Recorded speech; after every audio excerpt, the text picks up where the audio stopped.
क्वारी बंद आहे 2 दिवसापर्यंत, जोपर्यंत त्यांचा अहवाल येत नाही तोपर्यंत. पण आता दुपारी 1:30च्या सुमारास 11 स्फोट झाले. त्यामुळे आता आम्ही इथे जमलोय. तलाठी साहेब पण इथे आहेत, सरपंच पण आहेत, तलाठी साहेब पण आहेत. आणि आता आम्हाला तहसीलदारांना एवढंच विचारायचं आहे की हे का आणि कशासाठी केलं त्यांनी. तुम्ही निवेदन दिलं त्याचा उपयोग काय, ह्याची खंत आम्हाला वाटते. आम्हा लोकांचं काहीच नाही. आम्ही आता काय करायचं,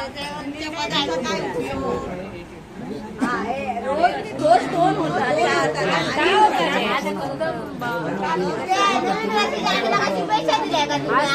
नवीन वर्षाच्या शुभेच्छा म्हणायच्या. एरवी 4 होत्या, आज 11 झाल्या. झालेच नाही. आणि आमची माणसं ते काजू मध्ये अडकलेली आहे. आणि आमची माणसं काजूत आहे, त्यांचं काय फोन पण लागत नाही. त्यांना काय झालं की नाही हे आतापर्यंत आम्हाला कळत पण नाही. काल तुम्ही भरून ठेवला तिला, काल आम्ही सगळेजण बघायला गेलो तेव्हा एखादं स्फोट झालेलं होतं. काल